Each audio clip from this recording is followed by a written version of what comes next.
Okay, so let's spend about a minute to take a second look at the numbers released just about an hour ago by the Statistics Office. This is the first core economic data from third quarter that we're getting right now. Portfolio investment rose by 172.84%. In actual figures, that was $920.32 million that came into the Nigeria's financial system between July and September of 2016. If you place that figure side by side, the second quarter, that was much higher, almost 173%. That was significantly higher. But if you look at it a year-on-year basis, third quarter 2016 versus 2015 third quarter, that gives you just about 8.8%. In terms of foreign direct investment, that's investment that came into the country not via stocks, bonds, bills, what have you, that rose 84.84%. That means Nigeria got more foreign direct investment inflows of $340.64 million US. That was significantly lower than money flowing from outside into Nigeria's financial assets.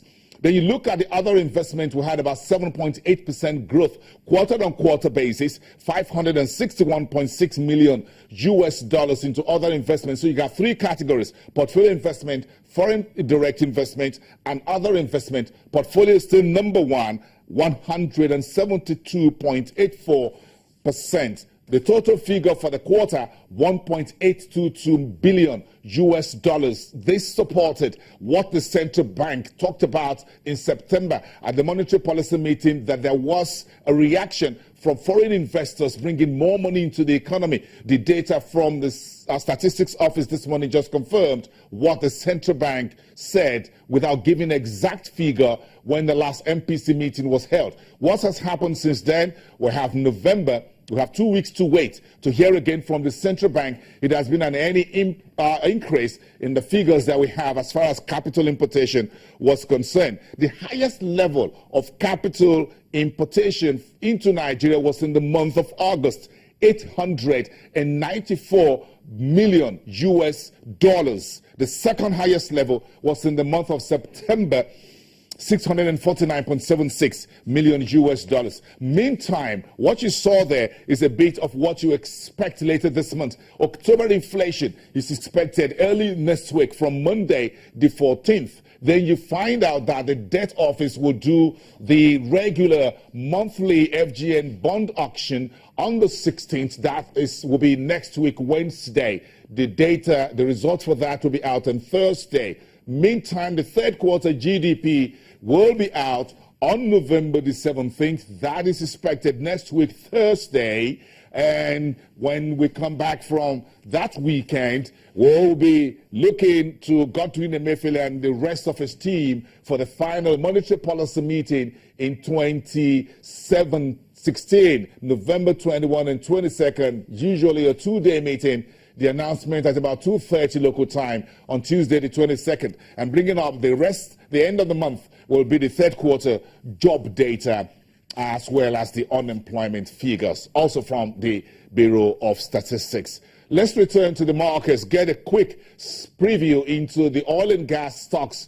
Last week we finished quite a very nasty week, as it were. The earnings from Owando spooked the market, as it were. Look at how these three stocks dragged down that index by 3.99% in the week we just finished. Corn oil remained unchanged on Friday, as well as Forte Oil, Mobil, and MRS skipping the price levels. However, Owando, Seplat, and Total took the beating. Owando was down 2.91% for the week. Seplat fell 5%. Total was also down 5%. If you look at the summary, that's about 4%. If you aggregate that for the rest of the week, year to date about 10%, and you can see the dividend yield and price to earnings.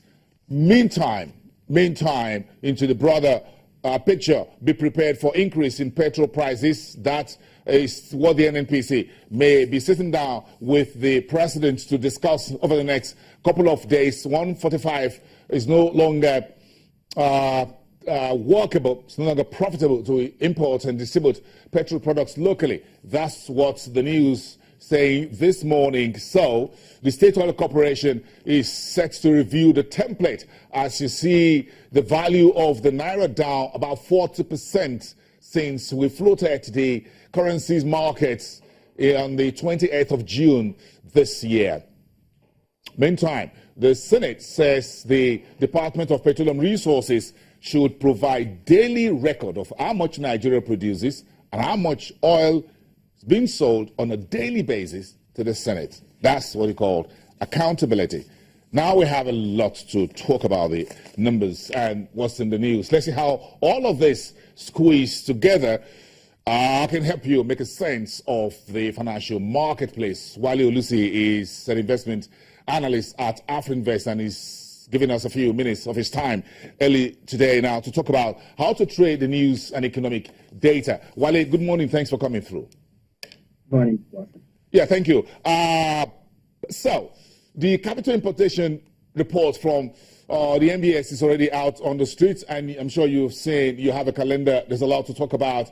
The debt auction, we have the third quarter GDP, we have the MPC on the 21st, 22nd. So, looks like it's a very heavy 3 weeks we're starting today.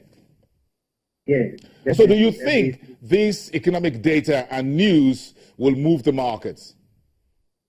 Well, most of them, I don't see any surprises coming in from many of the reports coming in. Inflation will probably continue at the usual trend that's continued throughout the year, only for the fact that it's been, declining month on month now.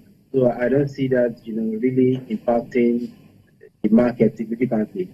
GDP, I mean, most of the expectations surrounding the next GDP number coming out